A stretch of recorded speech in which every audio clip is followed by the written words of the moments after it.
어제 국회에서는요.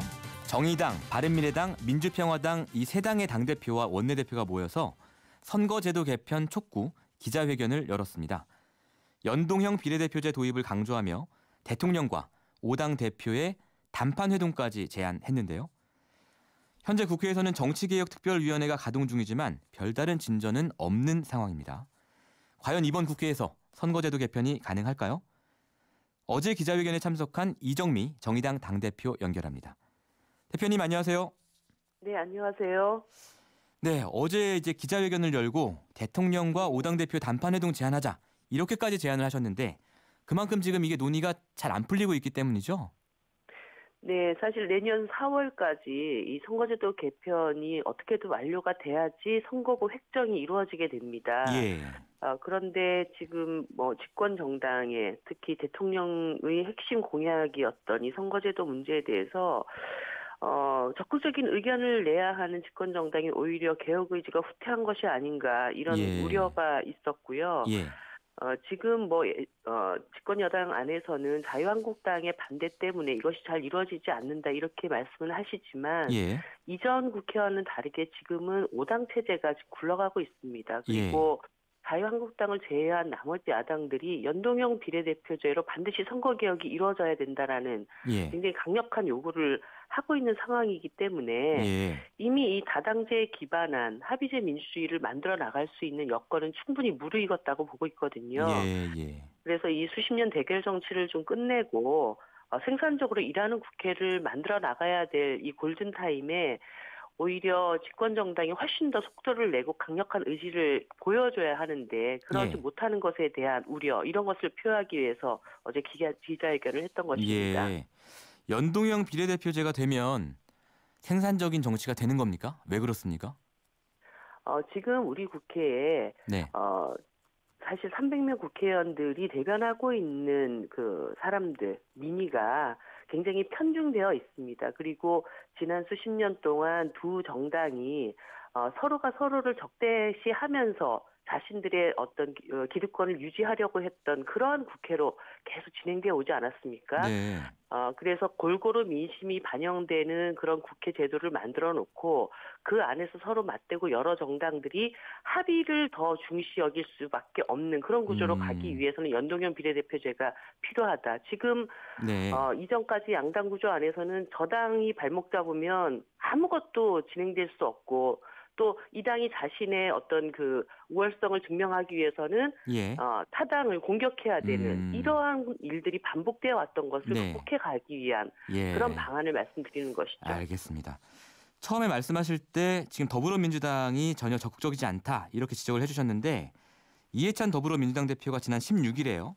국회의장하고 5당 대표가 모였던 초월회라는 자리에서 연동형 비례대표를 받아들이기 어렵다 이런 취지의 발언을 해서 논란이 많았지 않습니까? 대표님도 그 자리에 계셨었는데 당시에 나왔던 얘기가 정확히 뭐예요? 사실 저는 그날 이해찬 대표께서 말씀하신 내용을 어떤 확정적인 입장으로 받아들이기가 좀 어려웠습니다. 왜냐하면 바로 그 전에 초월회 모임에서도 그랬고 또 지난 그 평양 회담에 함께 특별수행원으로 갔던 날도 이 문제에 대해서 충분히 이렇게 말씀을 나눴고요. 그 당시까지만 해도 연동형 비례대표제가 집권 여당에게 불리한 점이 있다 하더라도 이것은 기울어진 운동장을 좀 바로잡아 나가고 국민들한테 좋은 정치제도를 주기 위해서는 이것을 꼭 추진해 나가야 된다라는 집권 정당의 의견을 분명하게 피력을 하셨습니다. 그리고 그건 이제 그 전에 그러셨다는 말씀이잖아요. 그랬는데 이게 한 불과 보름 사이에 이제 달라진 입장을 갖고 오셨고 연동형 비례대표제로 했을 때는 비례의석을 더불어민주당이 지역구에서 충분히 의석수를 확보하기 때문에 더불어민주당에게 그 비례의석을 가져오기가 좀 많이 어려운 점이 있다. 그러면서 이제 연동형 비례대표제의 문제를 지적을 하셨거든요. 그러니까요. 민주당에게 좀 불리한 점이 있더라도 이것을 추진해야 된다. 그리고 이것은 민주당의 핵심 공약이다라고 얘기했던 본인의 말씀을 이게 뒤집는 꼴이 되었기 때문에 저는 그것이 어떤 단편의 고민이다라는 정도로 받아들이려고 했었던 것인데 애써 의미를 좀 축소하셨군요. 그러니까 대표님 입장에서. 네. 예. 근데 최근에 그 더불어민주당의 선거제도 개편안은 연동형 비례대표제가 아니라 권역별 비례대표제다 이런 예. 말씀까지 다시 나오면서 예. 혹시 진짜로 그렇게 생각하시는 건가? 기존의 더불어민주당이 일관되게 주장해왔던 그 네. 공약을 예. 뒤집으시는 건가? 예. 이런 걱정을 하게 된 것입니다. 예. 만약 이걸 걱정하시는 것처럼 뒤집어 가지고 뭐 예를 들어서 지금 말씀하신 권역별 비례대표제를 한다든가 아니면 또 이런 얘기도 있지 않습니까?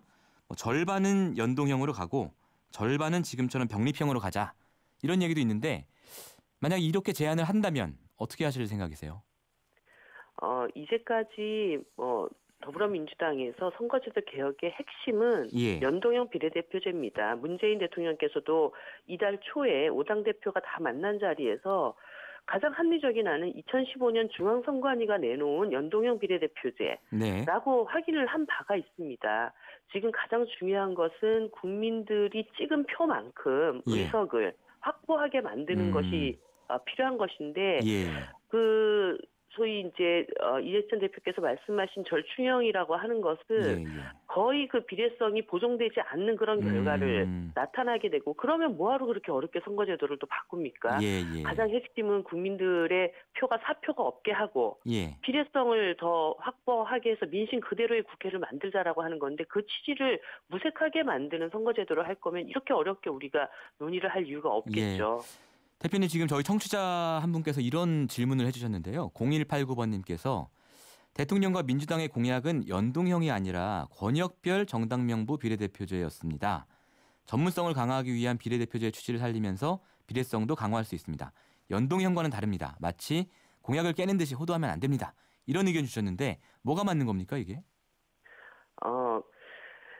다시 한번 이렇게 쭉 복기를 해보시면 좋을 것 같고요. 예. 예를 들어서 그 이전에 19대 때 독일식 정당명부 비례대표제라고 되어 있습니다. 그 예. 독일식이라고 하는 것에는 연동형이라고 하는 것과 같은 말입니다. 예. 그리고 문재인 대통령께서 얘기하셨던 중앙선관위 안도 전체 의석을 지역구 2 그리고 비례대표 1, 2대 1로 나눈 연동형 비례대표제입니다. 그것에 대해서는 더불어민주당에서도 그 자체를 부인할 수는 없는 내용이라고 보셔야 됩니다. 저희 청취자분이 좀 오해를 하고 계시다. 네. 예, 권역별로 선출을 하던 그 비례대표 명부를 전국구로 하던 그것은 연동형이라고 하는 것에 기반해서 권역으로 할지 전국으로 할지 그 판단은 남아있는 것이죠. 그렇군요. 지금 이제 많은 국민들이 보기에는 핵심적인 문제가 사실 의원 정수 문제입니다. 이게 선거제도를 어떻게 바꾸든 간에 의원 정수 늘어나는 건 싫다 이런 의견이 사실 많은데요. 저희 청취자분들도 8527번님 같은 경우에는 연동형에 찬성합니다. 단 의원 수가 많아지는 것에 절대 반대합니다. 7052번님은 선거제도 현행대로 하고 국회의원 수는 줄였으면 합니다. 이런 의견을 보내주셨거든요. 이 문제는 어떻게 해결해야 된다고 보십니까? 의원 수 늘어나는 문제예요. 이 핵심은 국민들이 국회에 대한 강한 불신 때문입니다. 그런데 사실 의원 정수가 줄어들면 줄어들수록 국회의원들의 특권은 더 커지게 된다라는 것을 우리 국민들께서 좀 잘 알아주셨으면 좋겠고요. 예를 들어서 정당한 평가를 받는 다당 제도가 잘 정립이 되게 된다면 이번에 정의당이 적극적으로 나서서 특활비 폐지를 당론으로 내놨고 결국 이것을 경쟁적으로 국민들에게 평가받기 위해서 바른미래당이 같이 힘을 보태서 결국 특활비가 폐지되지 않았습니까? 이렇게 일 잘하는 국회, 다당제 합의제도가 정착되는 국회로 나가게 된다면 의원들의 특권을 상당히 줄일 수가 있습니다. 그래서 저희들이 얘기를 하는 것은 비례성을 보장하면서 의원들의 특권은 과감하게 개혁하고 그 속에서 일정하게 국민들의 의사가 제대로 수렴될 수 있는 정도의 선거제도 개혁을 위한 필요한 의원 정수는 조금 늘리자 이렇게 이해를 해주시면 좋을 것 같습니다. 네. 특활비 문제에 대해서는 바른미래당은 자기들 공이라고 주장을 하고 있기 때문에 그 부분 양쪽의 입장이 좀 다르신 것 같고요. 특활비 폐지를 그 법안 발의를 한 것은 정의당이었죠. 그래서 이것이 진행되는 과정에서 교섭단체 간에 논의를 또 이끌어냈던 건 바른미래당의 역할도 있었다고 봅니다. 알겠습니다. 대표님 어쨌든 이게 지금 골든타임이라고도 얘기들을 하는데 더불어민주당과 자유한국당의 협조 없이는 이게 논의가 앞으로 갈 수 없지 않습니까? 내년 4월까지 과연 이게 이루어질 것인가 하는 우려가 좀 드는데요. 현실적으로는 어떻게 돌파를 하실 수 있다고 보십니까? 이루어질 것인가라기보다는 반드시 이루어야 한다. 예. 저희가 한 30년 만에 찾아온 국회 개혁의 골든타임이라고 저희들이 말씀을 드렸고요. 예. 일단은 각 당이 명확하게 자신들의 그 당론을 확인하는 과정들이 좀 필요하다고 봅니다. 예. 그렇게 얘기를 하는 것도 아니고 안 하는 것도 아니고 계속 이렇게 시간만 가기를 기다리는 이런 방식이어서는 안 된다. 일부러 그러는 거 아닙니까 혹시 그게? 네, 그런 것들 때문에 예. 지금 입장을 이제 정확히 해야 된다라는 말씀을 드리는 겁니다. 예. 사실 정개특위가 7월 달에 구성되기로 했는데 10월 달에 겨우 이제 회의가 시작이 되기 시작했고 네. 자유한국당 입장에서는 중대선거구제 얘기를 일각에서는 하지만 그걸 또 반대하는 의원들이 있다는 것도 저희들이 알고 있습니다. 예, 그렇기 예, 예. 때문에 각 당이 이제는 더 이상 이 시대적인 흐름, 20대 국회 소명을 네. 미루지 말고 명확하게 일단 안을 다 내놓고 당론을 거기서 내놔라. 책임 있게 예. 책임 있게 한 발씩 다가갈 수 있는 이런 과정들을 만들어야 할 것 같습니다. 예. 민주평화당 같은 경우에는 내년도 정부 예산안 심사와 선거구제 개편을 연기할 수 있다. 그러니까 선거구제 개편 안 해주면 예산안 심사 안 할 거야. 이런 입장도 밝혔는데 정의당 입장은 어떤 건가요? 이 부분은 예. 좀 이렇게 이해를 해주셨으면 좋겠습니다. 예산안을 포함해서 예. 이 정부의 주요 국정 과제에 대해서 항상 협력을 요구했고 협치를 요구해왔던 것이 더불어민주당이고 또 정부이지 않습니까? 네. 그런데 그럴 때는 협력을 요구하면서 네. 정작 이 100년 대계를 만들어 나갈 수 있는 이 정치경 문제에 대해서는 더불어민주당의 유불리로 이 문제를 판단하겠다. 이렇게 된다면 앞으로 국회 내에서의 제대로 된 협치가 이루어질 수 있겠는가. 이런 문제 제기로 이해를 해주시면 될 것 같습니다. 네, 구체적인 거는 말씀 안 해주셨지만 어쨌든 협치 어렵다 이런 말씀이시고요. 오늘 말씀 잘 들었습니다, 대표님. 네, 감사합니다. 평일 아침 7시 20분 시민보의 시선 집중.